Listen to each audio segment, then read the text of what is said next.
Hello to all Earth citizens and welcome to my Conscious Coaching podcast. This is Dr. Kianush, founder and creative director of MCCG. My Conscious Coaching Group is a non-political, non-religious 501c3 coaching nonprofit with initiatives in healthcare, leadership, and education, with focus on emotional and spiritual intelligence. Our vision is to raise self and global awareness for a conscious mind through education and application of EQ and SQ, and our mission is to connect, collaborate, and partner with hospitals, academics, colleges, and medical schools and organizations to embrace growth, self-healing, and self-coaching to achieve well-being and peak performance of individuals and the team as a one connected whole.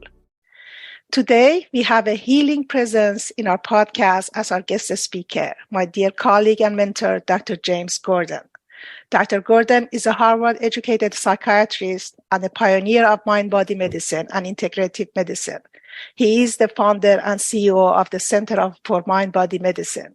He is also a clinical professor at Georgetown Medical School and was chair of the White House Commission on Complementary and Alternative Medicine Policy under Presidents Clinton and G.W. Bush.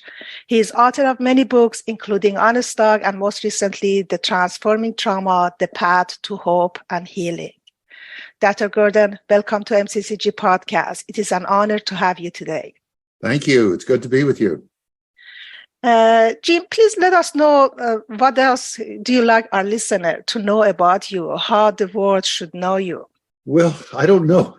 I don't know. I mean, people know me in all different ways because I've taken a kind of circuitous path which winds up precisely, I suppose, where it's supposed to be. I originally began as a conventionally trained psychiatrist who was deeply interested in the experience of my patients. And I was more interested in many ways in the way they looked at and experienced the world, who they were as human beings, than I was in the diagnostic category into which they fit. That was of secondary importance. So I was always interested in working with people who were the most troubled, the most hard to reach, the most, I suppose I could see this later on, the most traumatized. So I began working with people when I was in medical school with autistic children, and then as a resident with people who were schizophrenic, working with them without medication, helping to understand the world that they were living in. And then I began, when I was at the National Institute of Mental Health, my work was originally with runaway and homeless children on the streets of Washington, D.C. and Prince George's County. And I was always interested, again, in the experience these kids were having. I didn't want to fit them into the diagnostic category, which was popular then, runaway reaction of adolescence. Well, that's just a description of what they did. They left their homes or they were homeless on the street. And they weren't criminals, even though running away was at that point a crime. And so I created, first in Washington, D.C., and then nationally, a program for to help these kids, to support programs all over the country that were working with these kids in this kind of respectful, non-stigmatizing, welcoming way. And I developed a national program for homeless and runaway youth while I was at NIMH. And then after I left NIMH, my interest was in not only in doing a private practice. I do Chinese medicine and work with nutrition. So I became very involved while at NIMH and afterwards in this growing holistic or integrative medicine community. And I was one of the early people in this community. And I managed to get information that was being developed, the best research on the most promising approaches like acupuncture and herbalism and mind-body medicine and manipulative therapies, the ones that chiropractors and osteopaths gave. I managed to get the National Institute of Mental Health interested in and supportive of doing research in these approaches. And then after I left NIMH, I wanted to continue to have an effect on not only on the individual patients I saw, but on the larger medical healthcare system, on the research we were doing and how we were thinking about medicine. And I began to explore ways to continue to expand the boundaries of the way we looked at medicine and the way we looked at people, and the approaches that we included, approaches from traditional healing systems as well as high classical systems like Chinese medicine and Greek Hippocratic medicine and Ayurveda, and combining those with modern scientific medicine. And eventually I created the Center for Mind-Body Medicine, which kind of brings me to where I am now. That was in 1991, because I wanted to have an educational organization that could help people who were working in traditional health settings to bring this approach that I was helping to develop here in the United States and around the world, to bring it into their own practice, to their own institutions, their own communities. So from the beginning, we've been an educational institution. And a couple of years into training people, first locally, then nationally here in the US, it occurred to me that maybe this approach, which focused on self-care and on small group support, that this approach could be helpful to people in some of the most troubled places on the planet.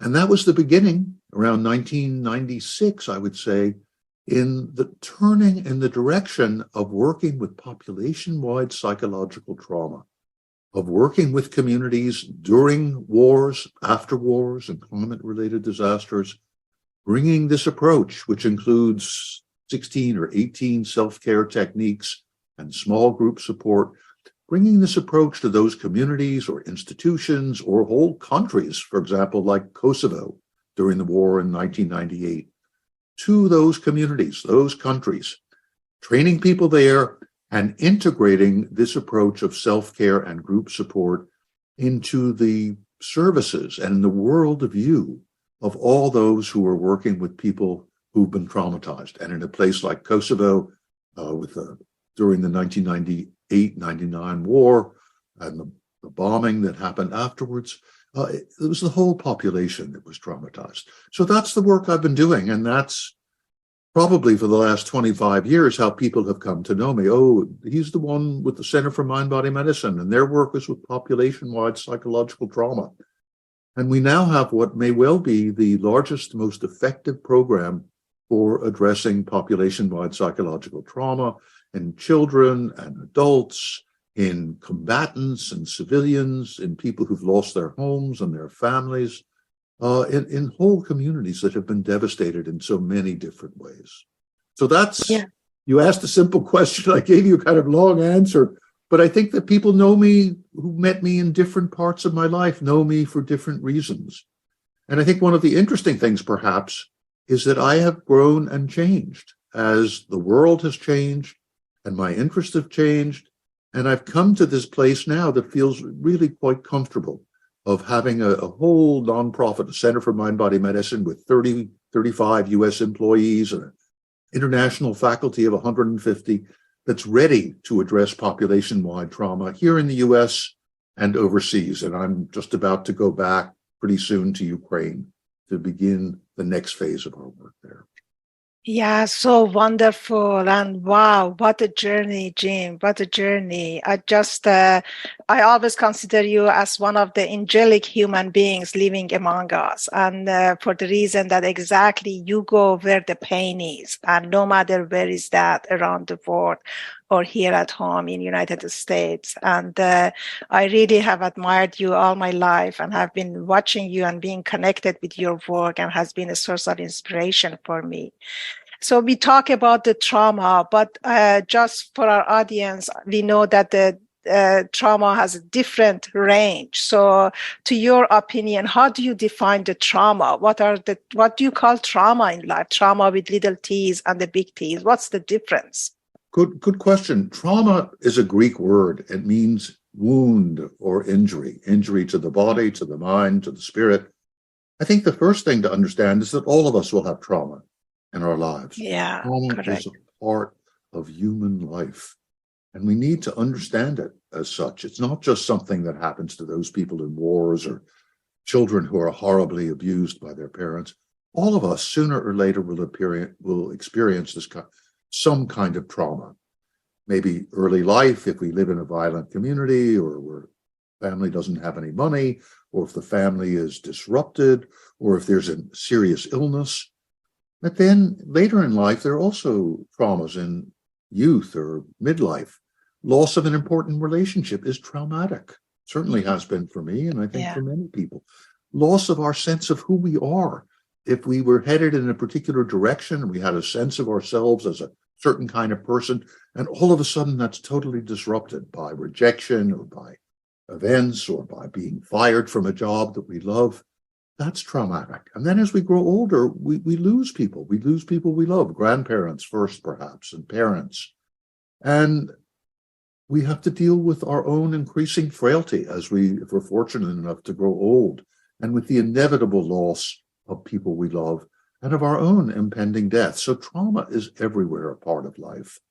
And I think that what that does is, if we understand that when we experience it, when we experience either the agitation and the fear and difficulty concentrating of trauma. I was just talking to someone today who is dealing with a cancer diagnosis, and he kind of lost track of things for a while and he was worried. Am I having a panic attack? And I said, no, this is a defense you have. You're just protecting yourself because the trauma that you've experienced with this diagnosis of cancer is a bit overwhelming. So you're taking a kind of time out.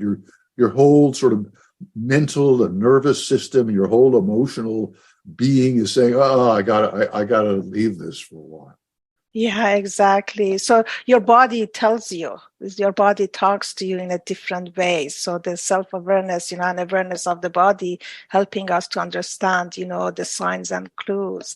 And so it's fair enough to say that life is a series of stress and trauma rehearsal, right? And we have to be prepared for that. Well, I think we do.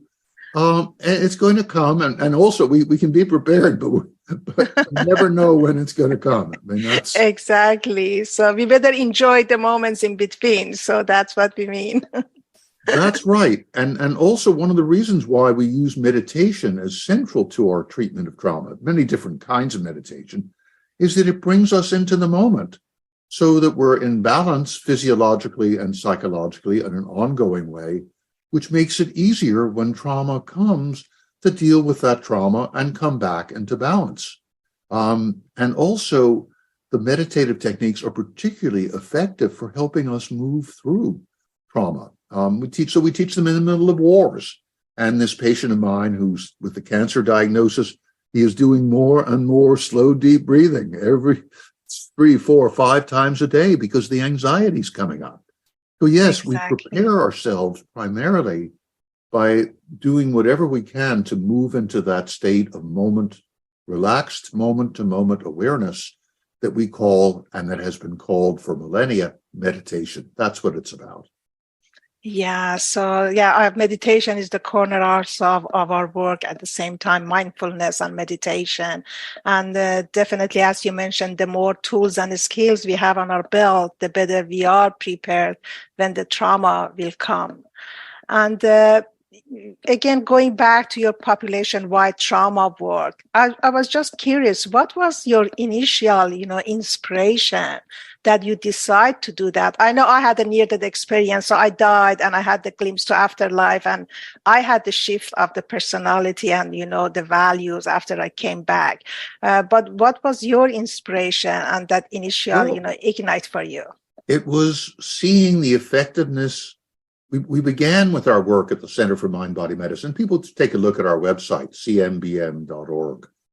We began locally working, training people. I've always wanted to be, and made sure we're an educational institution.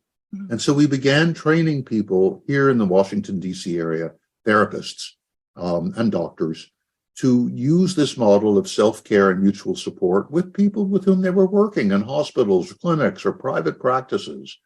And it worked well.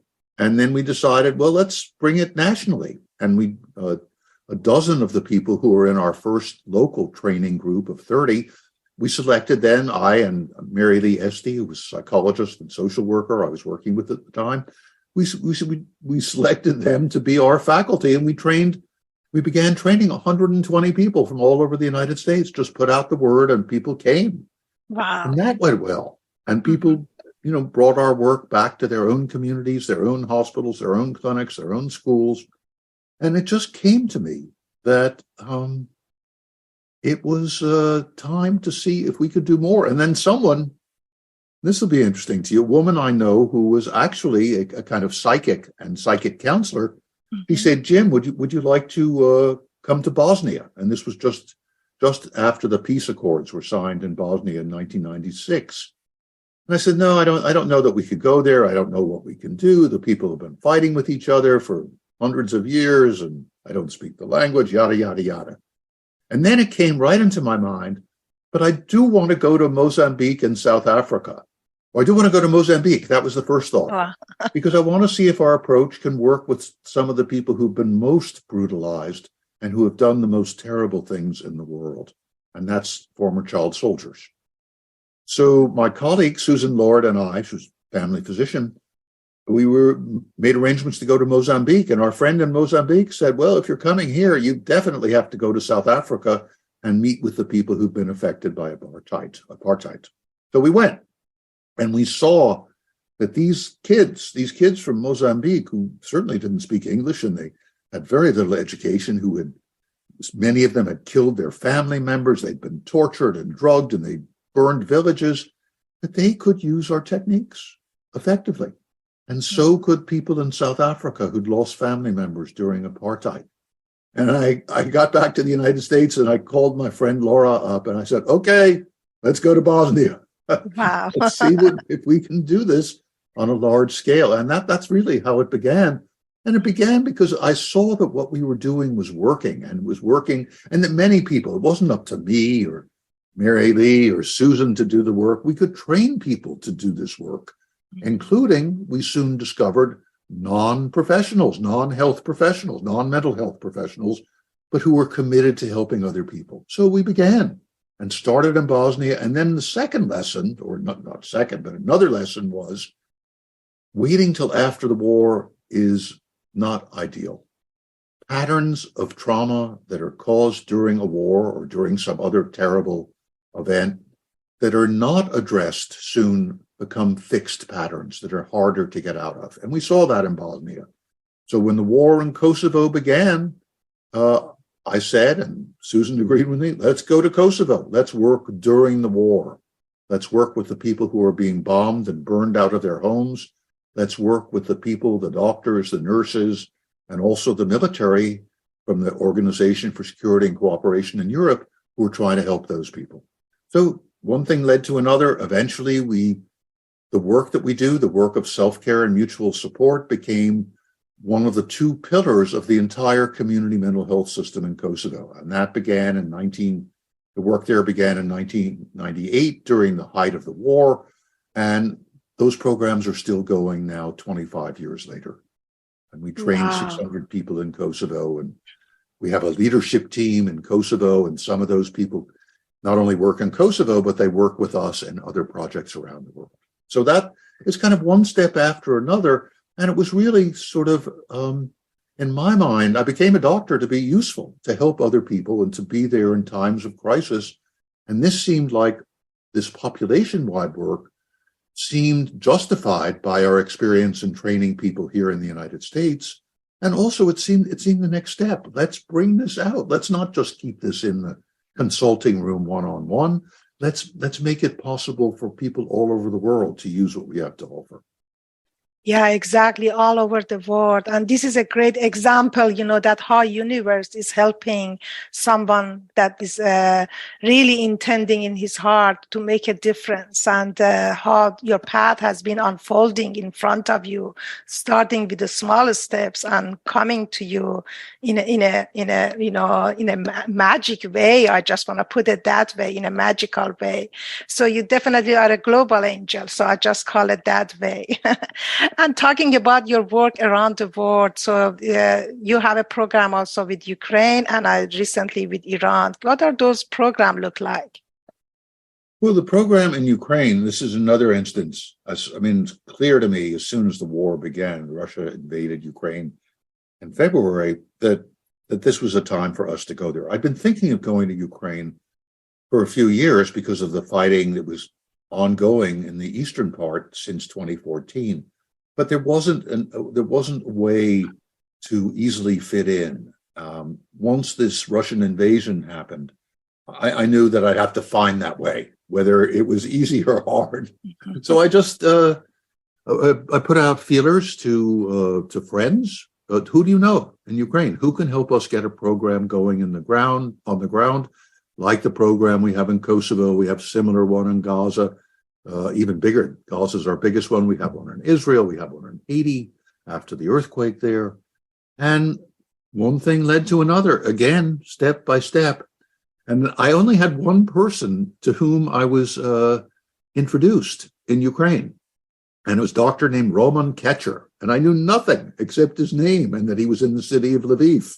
Wow. So I managed to get across the border, which was a long process. Getting in and out is one of the more difficult aspects of developing a program in Ukraine. But I got in, and I met with Dr. Ketcher, and he had a translator with him. And it turned out he was exactly the right person for me to meet with. He was a very prominent psychiatrist and psychoanalyst who headed up several psychiatric, psychotherapeutic, and psychoanalytic organizations. And he knew just about everybody in the field in Ukraine. And he and I really got along. I mean, I arrived, and 10 minutes later, there was an air raid siren in Lviv. So we had to go down to the basement of the hotel where I was staying. And we started talking. And he said, after a while, he said, yes. He said, I'm a psychoanalyst. I'm a psychiatrist. I know a lot about those fields. I know a lot about diagnosing and treating, but I know nothing about working with population-wide trauma. What you're saying makes sense. Let's work together. And that's how it started. And he began introducing me to people, first in Lviv, then in Kyiv, where I went on my next visit, and then all over the country. And so we began laying the groundwork for the possibility of working on a very large scale in Ukraine. And I wrote about this. There's an article of mine that was in USA Today about how the kids were suffering in Ukraine, and CNN filmed some of my work, and NPR had me on. And so the word started getting out, and the U.S. Embassy was extremely helpful in introducing me to people. And I met some people who looks like are becoming our partners and our funders on a significant scale. And we're hoping to find out about that in the next couple of days, but we're going to go back and train hundreds of, initially maybe a couple hundred, Ukrainian psychologists, psychotherapists, doctors, people who are serving their communities in perhaps eight different regions of Ukraine. And that will be a very significant program and will be the kind of nucleus of what we hope will be an even far larger program, because the whole country is deeply traumatized. I mean, you see it most in perhaps in the veterans who have perhaps lost limbs or have seen their bodies blown up and have been in combat for months. But you also see it in people fleeing the East, people whose homes have been destroyed. They've lost family members, maybe the girls or women, or sometimes the men as well, have been raped as well as brutalized by the Russian troops. So, and the whole it's not just the people who've been directly affected. The whole country is affected because the invasion is an assault on all of Ukraine and on the very identity of being a Ukrainian. Putin says it's not a country. He treats them as if they're not people. And so they're really fighting for their lives. And the approach that we have is one that has been welcomed everywhere that I've been in Ukraine, and with just about every group I've met with. And I've met with, 15, 20, 25 different groups, as well as individuals who are prominent in various organizations. So we're moving ahead. We did an online training, a brief training of 270 people about 8 months ago. Those people are beginning to use our work. We have 800 people on that waiting list for that emergency training. Wow. And then we have a very large number who also want the complete training that we have to offer.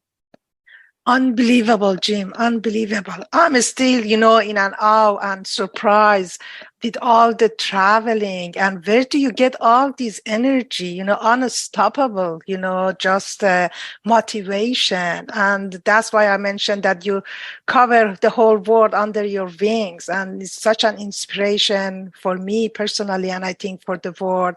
And I'm so glad you are here, that we can share your stories with our listener and our community and all Earth citizens, as I mentioned before. And on top of all of these, you do writing, and you have written many books. The first one that I read was Unstuck. That was a 7-stage journey out of the depression. That was the first time, maybe 2 decades ago, that I heard that there are other modalities than medication for depression. Such a beautiful work. And your most recent one that I have your signature on it, and it's right beside me, is the Transforming Trauma, the Path to Hope and Healing. That gives a comprehensive program that clinicians and others can use it for themselves and then share with others or whom they are serving. Can you tell us a little bit about your book and what readers can learn from it? Sure. Well, I wrote the book. I was talking with an agent, and we were talking about what book after Unstuck that you mentioned, book on depression, what was I going to write next? And he looked at me and he said, "Well, what do you do all the time?" And he knew. And I said, "Yeah, I work with trauma. I teach people how to deal with trauma." He said, "Well, that sounds like what you ought to be writing about." Yeah. So what I've done in Transforming Trauma is I've provided a whole program that people can use for themselves. They can use I teach probably 20, 25 different self-care techniques. It's a program that people do not need a therapist for. It's wonderful if you have a therapist who can work with you and use these techniques and use other forms of therapy that may be effective for trauma. But I've written the book so it's both a standalone, so anybody can use it on their own. And many, many people have, and they've told me it's very easy to use, or it's a book that clinicians hand out to their patients, whether it's individuals or groups, or that teachers hand out to students, because the approaches that I'm teaching are meant to be integrated into our daily lives and the daily lives of kids in school. We've been working in a number of school districts here in the United States, teaching these techniques and using Transforming Trauma as a text. And I begin with saying in the book, it is possible to move through and beyond your trauma, no matter how bad it is. And I've seen that. I've seen that in people who've had the most horrendous childhood. People who have, in turn, over time, become skilled at using their own experience to help others. So right up front in the book, I say this is possible. And then I begin to teach techniques that give the reader a firsthand experience of what it is to be able to reduce stress, to be calm, to have that relaxed moment-to-moment awareness that we call mindfulness. So I teach a slow, deep breathing technique, which balances the fight or flight response, which continues for long periods of time in many people who've been traumatized.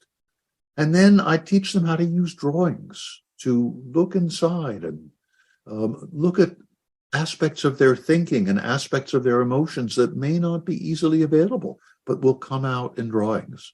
And then I get people up into their bodies, because if you're traumatized, you really have to understand that the trauma, and I think you mentioned this early, Ganush, that the trauma affects the body. And one of the ways to unwind that trauma, to free ourselves from it, is to use the body, to use and this is the phrase, expressive meditations. That's fast, deep breathing, physical meditations, or shaking and dancing, or whirling, or jumping up and down. These are the techniques that humans have used for tens of thousands of years. And these are the techniques that are specifically effective for helping people who have been shut down, who've experienced that freeze response. So they're shut down physically and withdrawn and numb emotionally. This brings them back to life. And then I teach a whole bunch of other techniques in the book, how spending time in nature, using guided mental imagery, understanding how the structure of our family, which may have frustrated us, can also support us, looking for people in our community who can be helpful.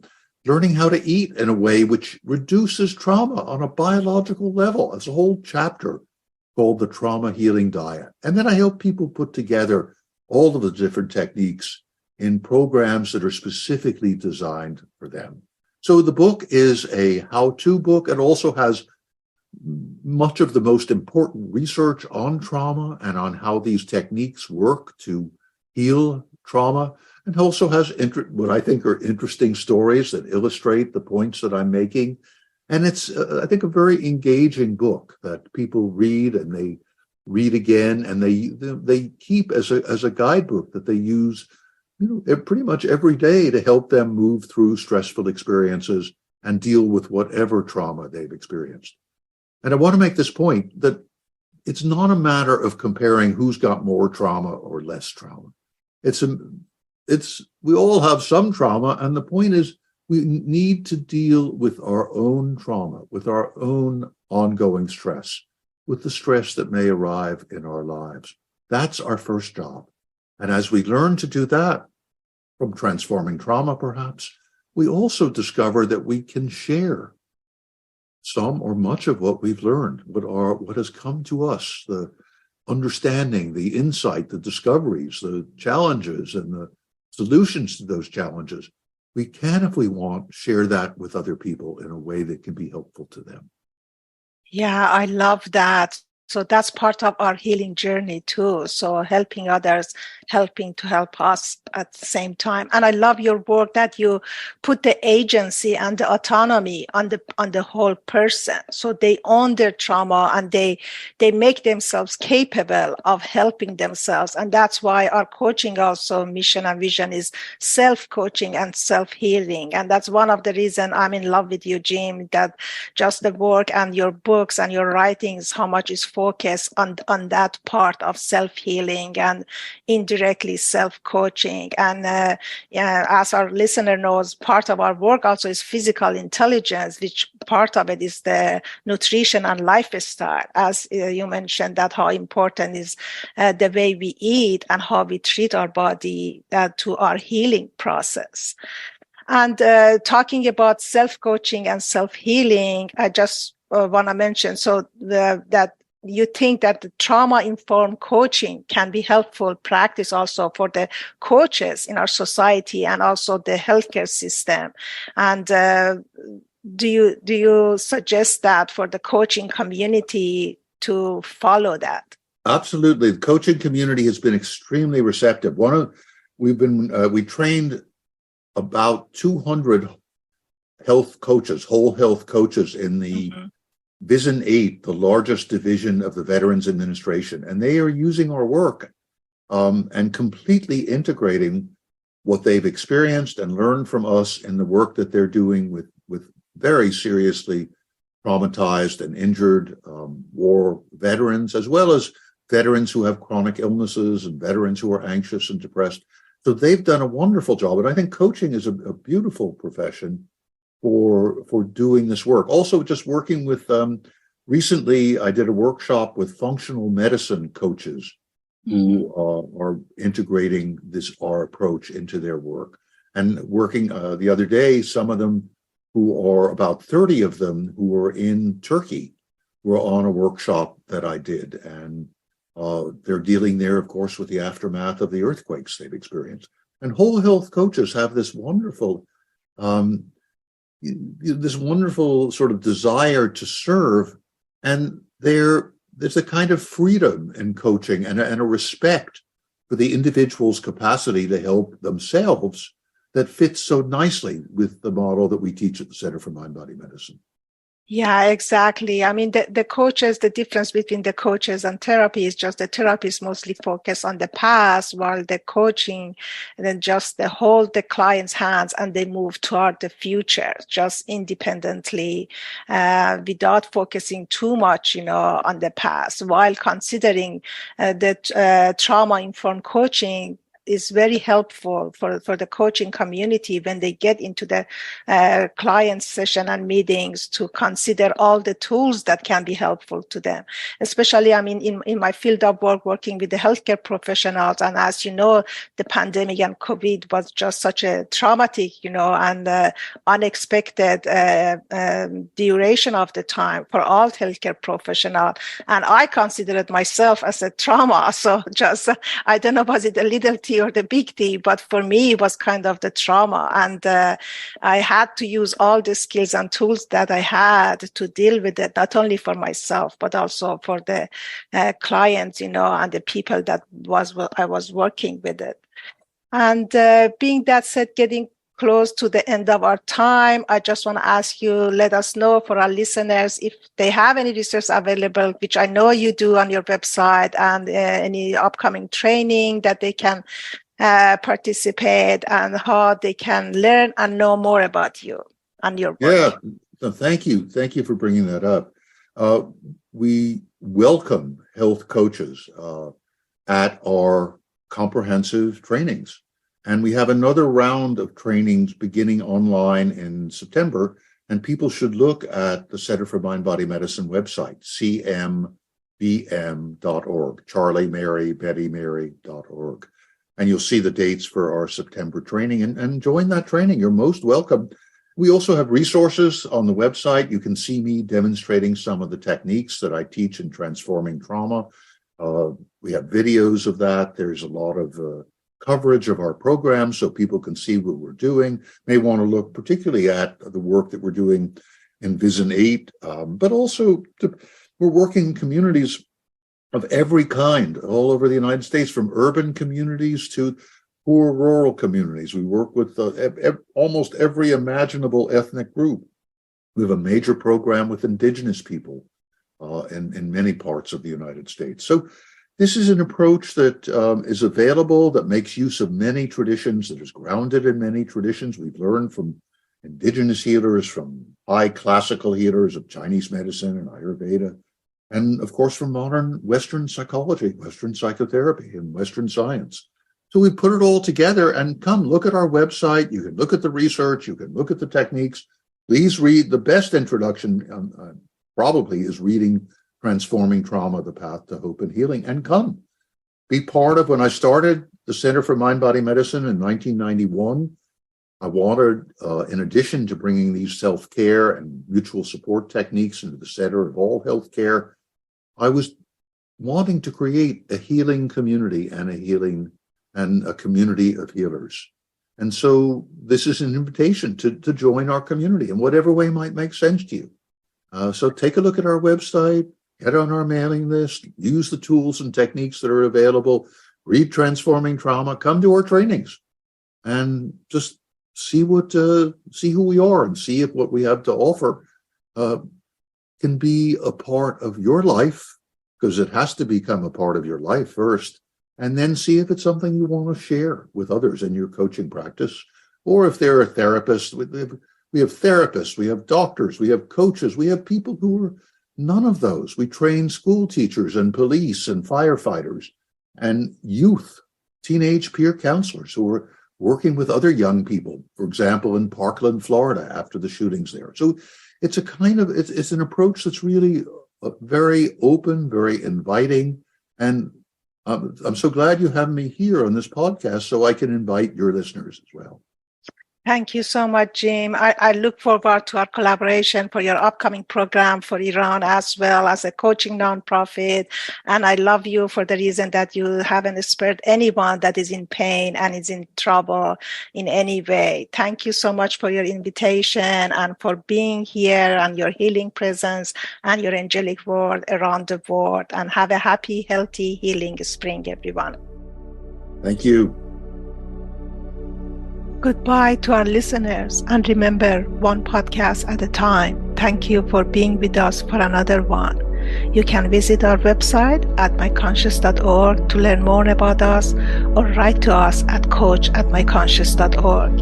And please stay connected by following us on our social media platforms, LinkedIn, Instagram, Facebook, or Twitter, not to miss our upcoming episodes and events.